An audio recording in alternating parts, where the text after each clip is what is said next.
He was responsible for the deaths of 6 million people. He organized the trains, the schedules, the logistics of the largest mass murder in human history. And when they finally caught him, when they put him on trial in Jerusalem for crimes against humanity, everyone expected to see a monster, a demon with cold, dead eyes, a creature of pure malevolence who would finally show the world what true evil looks like. What they saw instead was far more terrifying. Adolf Eichmann was boring. He was a bureaucrat, a middle manager, a man who spoke in clichés and couldn't form an original thought. He wasn't driven by hatred of Jews. He wasn't a psychopath. He was a man who wanted to advance his career, who followed orders, who did his job efficiently, who never stopped to think about what that job actually meant. Hannah Arendt watched this trial. She was a Jewish philosopher who had escaped Nazi Germany. She had lost friends to the Holocaust. She had every reason to want to see a monster in that glass booth. Instead, she saw something that horrified her more than any demon could. She saw ordinary. She saw banal. She saw a nobody who had enabled the deaths of millions simply by not thinking. And she understood something that should keep every one of us awake at night. Evil doesn't require monsters. It doesn't require demons or psychopaths or sadists. It only requires ordinary people who stop thinking. People who follow rules without questioning. People who do their jobs without considering the consequences.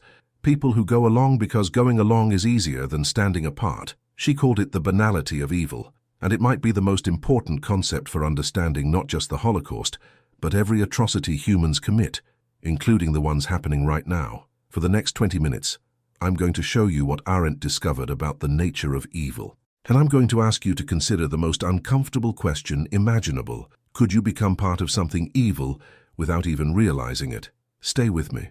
This could change how you see yourself and the world forever.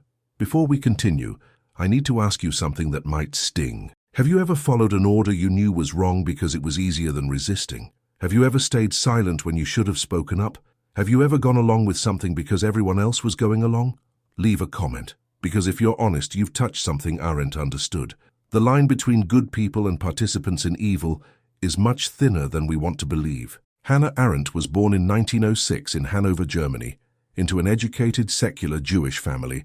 She was brilliant from childhood, studying philosophy at the best German universities, learning from the greatest minds of her generation, including Martin Heidegger, with whom she had a complicated romantic relationship that would haunt her reputation forever.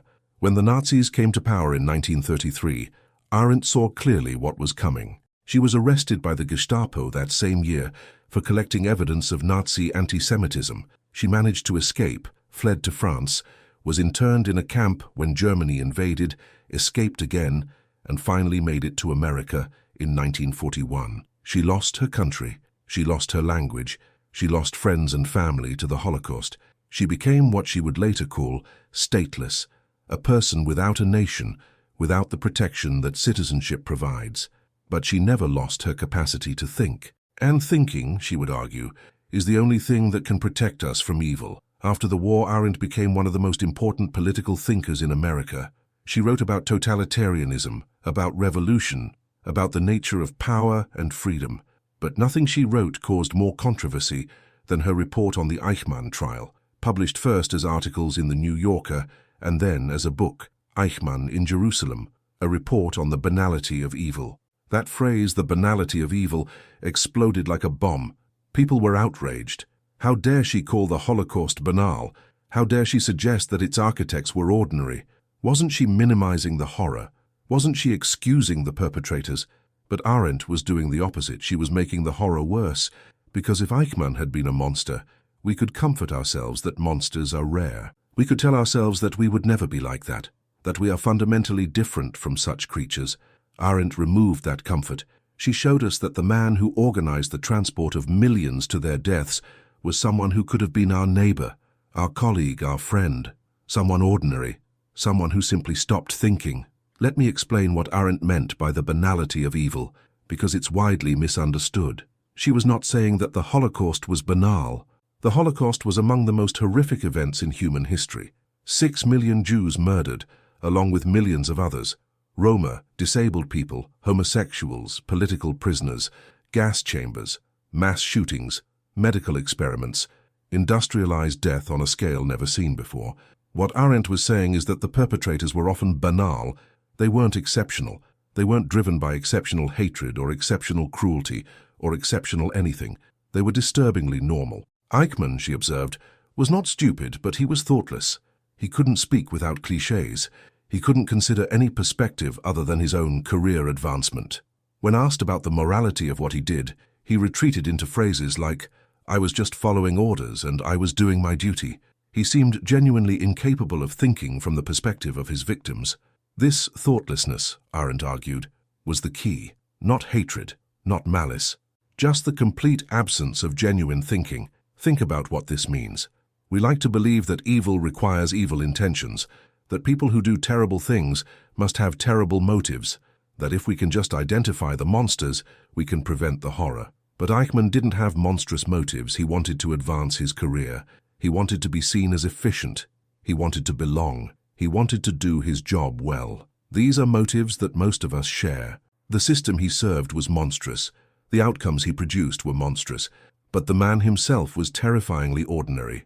This means that identifying evil people isn't enough to prevent evil, because evil doesn't require evil people. It requires systems that allow ordinary people to do evil things without thinking about what they're doing. If this is resonating with you, if you're starting to see evil in a new and more disturbing light, I need you to do something now. Like this video and subscribe to the channel, not for algorithm games, but because Arendt's warning about thoughtlessness needs to reach more people. And what comes next is where her ideas become even more disturbing and more relevant. Arendt identified several factors that made the Holocaust possible, and they're all factors that exist today. First, the administrative mindset. Eichmann didn't think of himself as a murderer. He was a logistics expert. His job was transportation. He arranged trains, schedules, paperwork. The fact that the cargo was human beings being transported to death camps was, in his mind, someone else's department. This compartmentalization allowed him to do his job without confronting its meaning. He could focus on efficiency, on meeting quotas, on solving logistical problems, all without ever having to say, "I am helping to murder millions of people." How many systems today operate on the same principle? How many people contribute to harmful outcomes by doing their small part of a larger machine, never seeing the whole picture, never confronting the final results? Second, the normalization of evil. When Eichmann joined the Nazi Party, the Holocaust hadn't happened yet. It developed gradually. First, discrimination, then exclusion from professions, then forced relocation, then concentration, then extermination.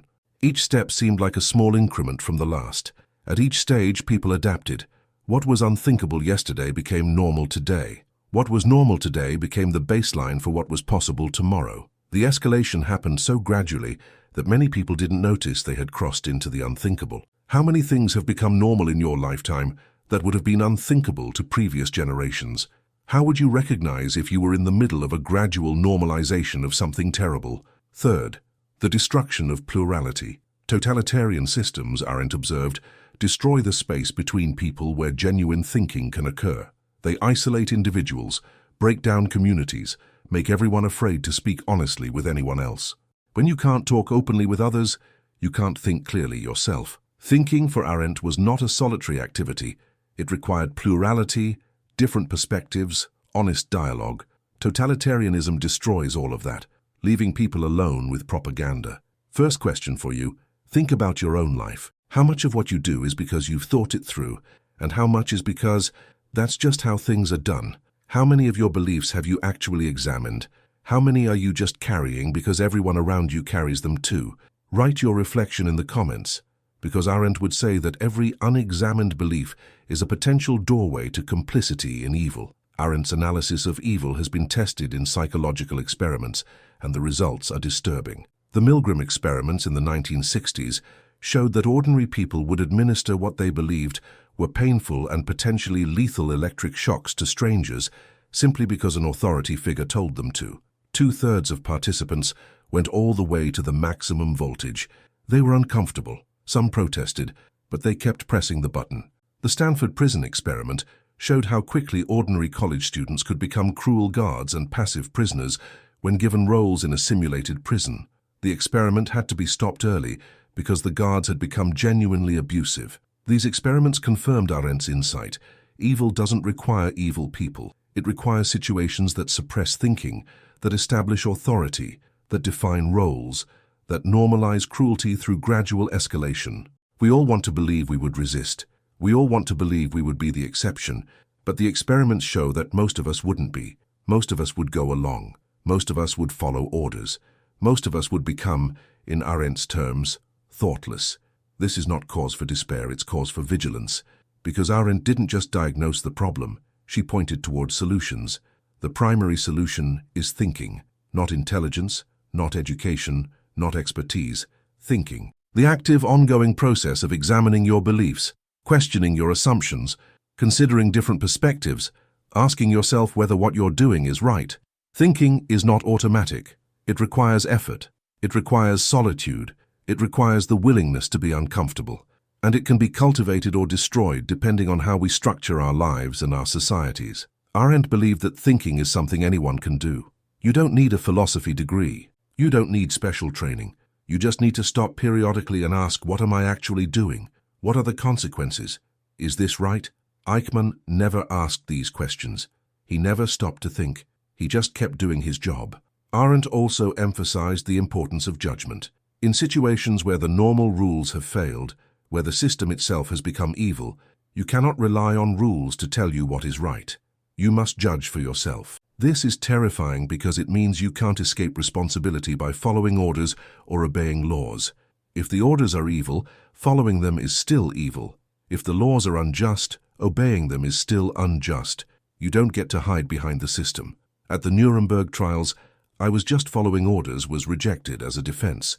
The perpetrators were held responsible for what they did, regardless of who commanded them. This established a crucial principle. You are morally responsible for your actions even when authority tells you to act. But how many of us actually live this way? How many of us are prepared to disobey unjust orders, to resist evil systems, to exercise our own judgment when everything around us says to comply? Second question, and this one requires courage. If you were living in Nazi Germany in 1940, do you honestly believe you would have been among the resistors? Not the passive majority who went along, not the active perpetrators. The actual resistors who risked their lives to help the persecuted. Be honest. Because most people didn't resist. The resistors were extraordinary, and if we're honest, most of us would probably have been in the majority who went along, who kept our heads down, who told ourselves we were just ordinary people who couldn't make a difference. This honesty is not comfortable, but it's necessary, because only by recognizing our own capacity for complicity can we guard against it. Let me tell you about people who did resist. People who demonstrate what Arendt's principles look like in practice. During the Holocaust, there were individuals who refused to go along, people who hid Jews in their homes, people who forged documents, people who smuggled children to safety. They came from all backgrounds, religious and secular, educated and uneducated, rich and poor. What did they have in common? Researchers who have studied rescuers found several things. They had a strong sense of personal responsibility. They didn't wait for someone else to act. They saw a person in need and responded as if they were personally obligated to help. They had empathy across group lines. They could see Jews as human beings, as individuals, not as a faceless category. When the propaganda dehumanized, they rehumanized, and they had often been raised to think for themselves. Their families had encouraged questioning, independence, moral reasoning. They weren't simply obedient children grown into obedient adults. These qualities can be cultivated. We can raise children who think for themselves. We can build communities that encourage questioning. We can practice empathy that crosses group lines. We can develop the habit of personal responsibility. Resistance to evil is not a genetic trait. It's a capacity that can be developed, but it must be developed before the crisis comes, because in the crisis there's no time. Before we continue toward practical applications, I need you to do something. If Arendt's warning about the banality of evil has affected you, share this video. Someone needs to hear this. Someone is sleepwalking through life without questioning the systems they serve. Someone needs to be reminded that thoughtlessness is not innocence. And subscribe to this channel. We're exploring ideas that can help us become more vigilant, more thoughtful, more resistant to the subtle seductions of evil. Arendt also wrote extensively about the importance of the public realm, the space where citizens come together to discuss, debate, and act collectively. Totalitarianism destroys this space. It isolates individuals, makes them afraid to speak, reduces them to atoms who can be controlled. Democracy, in contrast, requires the public realm. It requires citizens who engage, who discuss, who take responsibility for their shared world. When citizens retreat into private life, when they focus only on their personal concerns and leave politics to others, they create a vacuum that can be filled by tyranny. This is not about any particular political position. It's about participation itself, about showing up, about paying attention, about taking the public world seriously. Arendt would look at declining civic participation, at increasing political apathy, at people who say, "I'm not interested in politics," and she would see danger, not because of any particular policy outcome, but because democracy without engaged citizens becomes something else. Third question, are you engaged in the public world? Do you participate in your community? Do you pay attention to what's happening beyond your personal life? Or have you retreated into private concerns, leaving the public world to others? This isn't about being political in a partisan sense. It's about being a citizen, about recognizing that you share a world with others, and that world requires tending. Let me now synthesize Arendt's insights into practical principles for resisting evil. First, commit to thinking. Regularly examine what you believe and why you believe it. Question the systems you participate in. Ask yourself whether your actions align with your values. Don't let thoughtlessness become your default. Second, resist compartmentalization. See the whole picture. If your job contributes to something harmful, don't hide behind, "That's not my department." You are responsible for what you contribute to, even indirectly. Third, guard against normalization. Pay attention when boundaries shift. Ask whether things that seem normal now would have seemed acceptable to you before. Don't let gradual escalation numb you to what's actually happening. Fourth, cultivate plurality. Expose yourself to different perspectives. Have friends who disagree with you.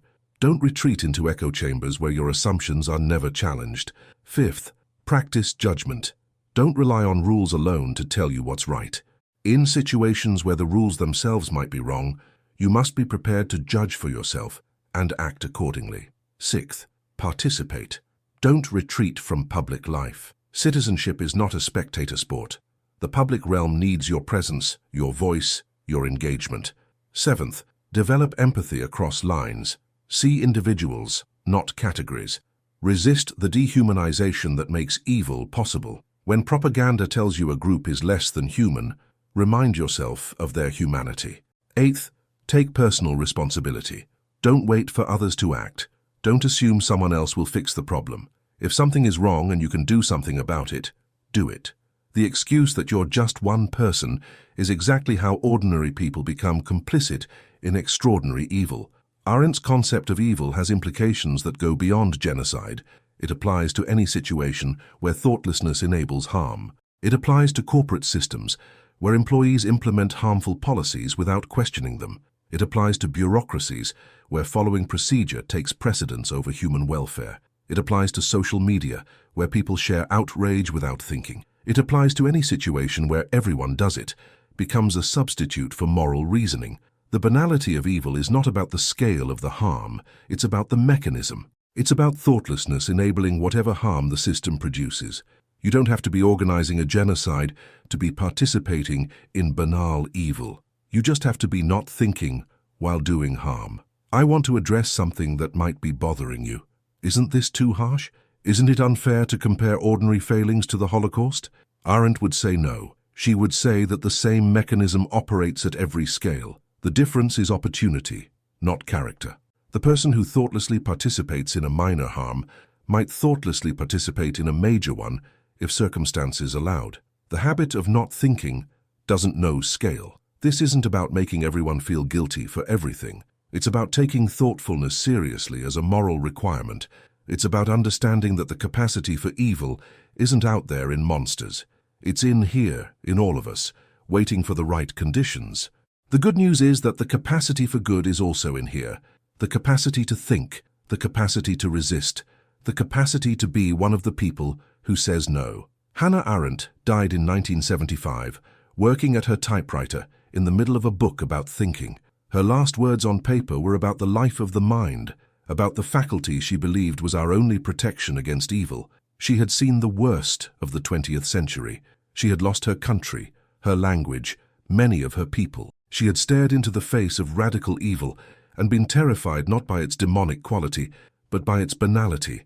And she spent her life warning us that evil doesn't require monsters, warning us that ordinary people can do extraordinary harm, warning us that thoughtlessness is not innocence, warning us that we are all responsible for what we fail to prevent.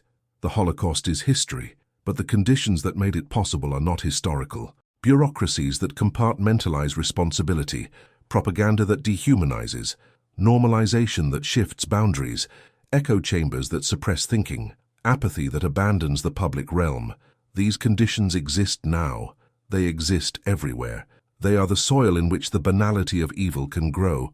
The question is whether we will tend the garden, whether we will cultivate thinking, whether we will exercise judgment, whether we will participate in the public world, whether we will maintain our capacity for genuine moral response. Arendt gave us the diagnosis. The treatment is up to us. In the end, the most haunting thing about Adolf Eichmann was not what he did. It was what he didn't do. He didn't think. He didn't question. He didn't imagine himself in his victim's place. He didn't exercise his own judgment. He just followed orders. He just did his job. He just went along. And 6 million people died. The banality of evil is a warning. Not about monsters out there, about the potential within each of us to stop thinking, to follow along, to participate in systems without questioning them. The protection against evil is not purity or virtue. It's vigilance. It's the ongoing commitment to think, to question, to judge, to resist thoughtlessness in all its forms. This is not easy. It's not comfortable. It's not a one-time achievement, but a lifetime practice. But it's the only thing that stands between us and the banality of evil. Arendt taught us that. The question is whether we'll learn. Will you think? Will you question? Will you resist? Or will you go along? The choice is yours. It always was.